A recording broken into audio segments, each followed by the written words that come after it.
Yes प्यारे बच्चों, नमस्कार। बेटा आज हम शब्द के बारे में पढ़ेंगे। शब्द विचार, शब्द क्या होता है, शब्द किसे कहते हैं, वह शब्द का वर्गीकरण किन किन आधारों पर किया गया है। ओके बेटा, तो ध्यानपूर्वक देखिए बोर्ड पर। यस बेटा, शब्द शब्द क्या होता है। जैसा कि मैंने आपको पहले वर्ण के बारे में बताया था, वर्ण क्या होते हैं, इसी तरह वर्णों से ही शब्द बनते हैं। एक अथवा एक से अधिक वर्णों के से बने सार्थक ध्वनि समूह को क्या कहते हैं बेटा, शब्द कहते हैं। इज इट क्लियर बेटा। एक अथवा एक से अधिक वर्णों से बने सार्थक ध्वनि समूह को शब्द कहते हैं। जैसे कमल, गाय इत्यादि। इज इट क्लियर बेटा। आगे देखिए शब्दों के भेद। यहाँ पर शब्द के भेद विभिन्न आधारों पर किए गए हैं। तो मैं आपको बताती हूँ। सबसे पहले अर्थ के आधार पर, उत्पत्ति के आधार पर, रचना या व्युत्पत्ति के आधार पर और प्रयोग की दृष्टि से शब्द के भेद। सबसे पहले बेटा मैं आपको अर्थ के आधार पर शब्दों के भेद बताऊंगी कि अर्थ के आधार पर भी शब्द के दो भेद होते हैं। कौन कौन से? सार्थक और निरर्थक शब्द। सार्थक शब्द कौन से होते हैं और निरर्थक शब्द? बेटा जैसे यहाँ नाम से ही स्पष्ट होता है अर्थ, ठीक है। तो यहाँ पर सार्थक शब्द कौन से होते हैं बेटा? जिन शब्दों से किसी अर्थ का बोध हो, अर्थात उन शब्दों का कोई अर्थ निकलता हो, वो कौन से शब्द होंगे बेटा? सार्थक शब्द। जैसे कमल, गाय इत्यादि। इसी तरह दूसरा भेद है अर्थ के आधार पर निरर्थक शब्द। निरर्थक शब्द क्या होते हैं बेटा? जिन शब्दों का कोई अर्थ नहीं निकलता हो, वो क्या कहलाते हैं बेटा? निरर्थक शब्द। जैसे हम कहते हैं कई बार चाय, वाय, पानी, वानी। तो इस तरह ये खटपट, ये सब क्या होते हैं? इसी तरह ये सब शब्द क्या है? ये निरर्थक शब्द। अर्थात जिन शब्दों का कोई अर्थ नहीं निकलता हो, वो क्या कहलाते हैं? निरर्थक शब्द। और जिन शब्दों का कोई अर्थ होता है सार्थक, वो क्या कहलाते हैं? सार्थक शब्द। सार्थक अर्थात अर्थ, अर्थ के सहित। तो जिन शब्दों का अर्थ निकलता है वे क्या कहलाते हैं? सार्थक शब्द। और जिन शब्दों का कोई अर्थ नहीं होता है वे क्या कहलाते हैं? निरर्थक शब्द। बेटा सार्थक शब्द भी आगे इसके भेद बताए गए हैं। सार्थक शब्द के भी आगे एकार्थी शब्द, अनेकार्थी शब्द, समानार्थी शब्द, विपरीतार्थी शब्द, वाक्यांश के लिए शब्द। वाक्यांश के लिए एक शब्द आप करते हैं, इसमें हम क्या होता है, कम अपनी बात जो है वो कम से कम में कह सकते हैं। जैसे क्या कह सकते हैं, इसके लिए उदाहरण ले सकते हैं हम कोई भी, उसके बारे में मैं आपको बताती हूँ। आगे है एक अर्थक प्रतीत होने वाले शब्द। तो सार्थक शब्दों के भी आगे भेद बताए गए हैं। आपकी पाठ्य पुस्तिका में हो सकता है 4 बताए गए हों, लेकिन ये सारे सार्थक शब्दों के भेद है। तो बेटा मैं आपको एक एक करके इन भेदों के बारे में बताना चाहूंगी कि एक अर्थी। सबसे पहले बेटा एक अर्थी शब्द क्या होते हैं? बेटा जैसा कि नाम से ही स्पष्ट है, जिन शब्दों का एक अर्थ, एक अर्थी अर्थात एक अर्थ, जिन शब्दों का केवल एक ही अर्थ होता है वे क्या कहलाते हैं? एक अर्थी शब्द। जैसे अध्यापक, चप्पल, रसगुल्ला इत्यादि। नेक्स्ट है बेटा अनेकार्थी। अनेकार्थी नाम से ही स्पष्ट होता है बेटा, देखिए ध्यान से। अनेकार्थी अर्थात जिन शब्दों के अनेक अर्थ होते हैं, अनेक अर्थ, जिन शब्दों से एक से अधिक अर्थ निकलते हो वे क्या कहलाते हैं? अनेकार्थी। आपको एक उदाहरण बताती हूँ। जैसे यहाँ पर है पत्र। पत्र का अनेक अर्थ निकलते हैं। पत्र को हम पत्ता भी कहते हैं, चिट्ठी भी कहते हैं। इज इट क्लियर बेटा? तो नेक्स्ट है बेटा समानार्थी। नाम से ही स्पष्ट हो रहे हैं बेटा इनके भेद। समानार्थी, समानार्थी शब्द क्या होते हैं? समानार्थी जिन शब्दों के अर्थ समान होते हैं बेटा समानार्थी शब्दों को हम पर्यायवाची शब्द भी कहते हैं। तो जिन शब्दों के अर्थ समान होते हैं उन्हें क्या कहते हैं? समानार्थी अर्थात पर्यायवाची शब्द। जैसे पानी, पानी को हम क्या कहते हैं? जल, नीर। इसी तरह मोर, मोर को क्या कहते हैं? मयूर, सारंग। इसी प्रकार ईश्वर, ईश्वर को भी हम अनेक नामों से जानते हैं जिनके अर्थ समान हैं, जैसे परमात्मा, प्रभु, भगवान। इज इट क्लियर बेटा? तो नेक्स्ट है हमारा विपरीतार्थी। विपरीत अर्थात विपरीत अर्थ देने वाले। विपरीतार्थी विलोम शब्द अर्थात किसी शब्द का विपरीत अर्थ बताने वाले शब्दों को क्या कहते हैं बेटा? विपरीतार्थक शब्द। जैसे ऊपर, नीचे, दाएं, बाएं, गोरा, काला इत्यादि। नेक्स्ट है बेटा वाक्यांश के लिए एक शब्द। वाक्यांश के लिए एक शब्द क्या होते हैं बेटा? जो आप करते हो अनेक शब्दों के लिए एक शब्द प्रयोग करना। अनेक शब्दों के लिए एक शब्द प्रयोग करना क्या होता है बेटा? भाषा पर यहाँ अधिकार माना जाता है। इससे क्या होता है कि इससे हम कम से कम शब्दों में अपनी बात को व्यक्त कर सकते हैं, प्रकट कर सकते हैं।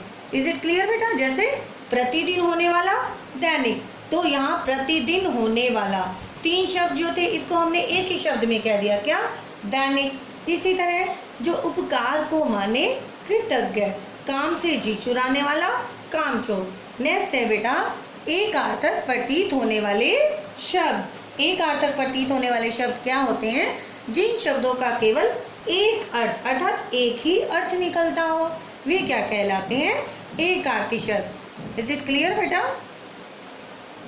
तो सॉरी बेटा, मैं इसको एकार्थक शब्द प्रतीत होने वाले अर्थात मैं आपको ये गलत बता गई हूँ। यहाँ पर है खोज और आविष्कार। एक उदाहरण के माध्यम से मैं आपको बताना चाहूंगी। एकार्थक प्रतीत होने वाले शब्द, यहाँ पर खोज और आविष्कार दोनों ही एक जैसा अर्थ लग रहा है कि इसका अर्थ सेम होगा। तो खोज क्या होता है बेटा? किसी अज्ञात वस्तु का पता लगाना क्या कहलाता है? खोज। और आविष्कार क्या होता है? किसी वस्तु का निर्माण करना, किसी वस्तु का निर्माण करना। इज इट क्लियर बेटा? तो आगे बेटा हम आते हैं शब्द को जो दूसरे आधार पर वर्गीकरण किया गया है, उत्पत्ति के आधार पर। उत्पत्ति के आधार पर शब्द के 4 भेद माने गए हैं। कौन कौन से?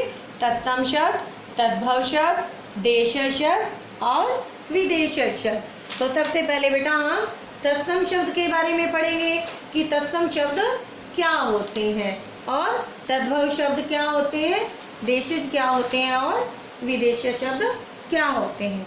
तो सबसे पहले तत्सम शब्द के बारे में जानेंगे। तत्सम जो शब्द संस्कृत भाषा से लिए गए हैं, जो शब्द संस्कृत भाषा से लिए गए हैं और जिनका हिंदी में ज्यों का त्यों ही प्रयोग किया जाता है बिना परिवर्तन के, जिनका प्रयोग ज्यों का त्यों बिना परिवर्तन के हिंदी में किया जाता है, वे क्या कहलाते हैं बेटा? तत्सम शब्द। जैसे अग्नि, पुष्प, घृत आदि। नेक्स्ट है बेटा तद्भव शब्द। तद्भव शब्द क्या होते हैं? जो शब्द संस्कृत भाषा के हैं, ये जो शब्द होते हैं बेटा संस्कृत भाषा के होते हैं, लेकिन इनका ये जो है परिवर्तित रूप जो होता है वो क्या कहलाता है?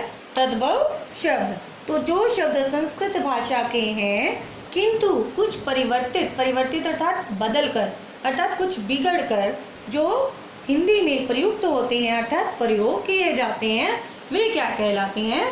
तद्भव शब्द। नेक्स्ट है बेटा देशज शब्द। देशज शब्द जो शब्द जो अक्षेत्रीय प्रभाव के कारण परिस्थिति व आवश्यकता अनुसार हिंदी भाषा में प्रयोग किए जाने लगे हैं, वे क्या कहलाते हैं बेटा? देशज शब्द। जैसे लोटा, डिबिया। बेटा ये वाले जो शब्द हैं ये किसी अक्षेत्रीय, जिस अक्षेत्र में हम रहते हैं उसके प्रभाव के कारण या उसकी परिस्थिति के कारण ये शब्द प्रयोग किए जाते हैं आवश्यकता अनुसार हिंदी भाषा में, तो ये शब्द कहलाते हैं बेटा देशज। नेक्स्ट है बेटा विदेशज शब्द। विदेशज शब्द क्या होते हैं बेटा? नाम से ही दिख रहा है विदेशज। विदेशज अर्थात जो विदेश के शब्द, जो शब्द विदेशी जातियां जो हमारे संपर्क में आई थी, जो शब्द विदेशी जातियों के संपर्क में आने से हिंदी में प्रयुक्त किए जाते हैं, वे क्या कहलाते हैं बेटा? विदेश शब्द। जैसे आप अभी भी लिखते हैं डॉक्टर, साइकिल, ओके, और जैसे कॉलेज, पेंसिल, हम इन्हें यही लिखते हैं, लेकिन ये जो है बेटा विदेशी शब्द है, ये अंग्रेजी भाषा के शब्द हैं। ऐसे ही अरबी से भी हैं, फारसी भाषा से भी हैं, और पुर्तगाली से, फ्रेंच से, चीनी भाषा से, ये सब किसके अंतर्गत आते हैं बेटा? विदेशी शब्दों के अंतर्गत आते हैं। इज इट क्लियर बेटा? तो आगे चलते हैं बेटा। हाँ, रचना या व्युत्पत्ति के आधार पर शब्दों के भेद। कितने भेद हैं? 3 भेद। कौन कौन से? रूढ़, यौगिक और योग रूढ़। सबसे पहले बेटा हम रूढ़ शब्दों के बारे में जानेंगे कि रूढ़ शब्द क्या होते हैं। जो शब्द बेटा परंपरा से किसी विशेष अर्थ में प्रयुक्त किए जाते हैं। और बेटा ये ध्यान रखना है कि जो रूढ़ शब्द होते हैं ये बेटा इनके टुकड़ों का कोई अर्थ नहीं होता। जैसे फल, यहाँ पर मैं एक उदाहरण लिख रही हूँ, फल। अब यहाँ इनके टुकड़े हम करते हैं, वैसे तो इनके टुकड़े नहीं हो सकते, तो इनका कोई अर्थ नहीं होता, वे क्या कहलाते हैं? रूढ़ शब्द। तो जो शब्द परंपरा से किसी विशेष अर्थ में प्रयोग किए जाते हैं उन्हें हम क्या कहते हैं? रूढ़ शब्द। और इन शब्दों के टुकड़ों का कोई भी अर्थ नहीं होता। अब जैसे फ और ल, फ जमा ल, इनका कोई भी अर्थ नहीं है। Is it clear? नेक्स्ट है बेटा यौगिक। नाम से स्पष्ट है, यौगिक अर्थात योग। जो शब्द 2 या 2 से अधिक शब्दों के मेल से बने हों तथा जिनके टुकड़ों का कोई अर्थ निकलता हो, वे क्या कहलाते हैं बेटा? यौगिक शब्द। जैसे एक उदाहरण है पुस्तकालय, पुस्तक जमा आलय, तो इसके 2 शब्द बन गए। आगे देखिए ऐसे ही पाठशाला, पाठ जमा शाला, मृगराज, मृग जमा राज। इज इट क्लियर बेटा?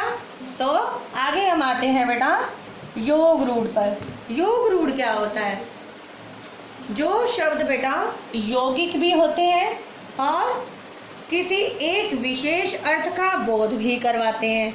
जो शब्द यौगिक होते हुए भी किसी एक विशेष अर्थ का बोध करवाएं, वे क्या कहलाते हैं बेटा? योग रूढ़ शब्द। जैसे बेटा पंकज, पंकज क्या होता है? पंकज अर्थात कीचड़ में उत्पन्न होने वाला। तो कीचड़ में उत्पन्न कौन होता है? कमल। इज इट क्लियर बेटा? तो यह कमल के लिए रूढ़ हो गया है। तो इस प्रकार पंकज जो है यहाँ पर योग रूढ़ शब्द कहलाएगा। यहाँ पर इसका अर्थ है पंक जमा कर। ठीक है बेटा? तो यह कीचड़ में उत्पन्न होने वाला। आगे देखिए बेटा, नेक्स्ट है प्रयोग की दृष्टि से शब्द के भेद। प्रयोग की दृष्टि से शब्द के 2 भेद माने गए हैं। कौन कौन से? एक तो है विकारी और अविकारी। ठीक है बेटा? कौन कौन से हैं प्रयोग की दृष्टि से शब्द के? कितने भेद हैं? 2 भेद होते हैं। कौन कौन से?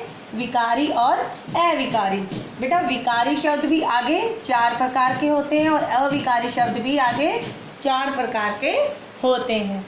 ठीक है बेटा? ये मैं आपको पिछली कक्षा में भी बता चुकी हूँ कि विकारी शब्द कौन कौन से होते हैं? संज्ञा, सर्वनाम, विशेषण और क्रिया। ये चारों जो हैं विकारी शब्द हैं। और अविकारी शब्द कौन से होते हैं? क्रिया विशेषण, संबंध बोधक, समुच्चय बोधक और विस्मयादि बोधक। किसी पुस्तिका में बेटा हम ये प्रयोग की दृष्टि से इनके 8 भेद बताए गए हैं। ठीक है बेटा?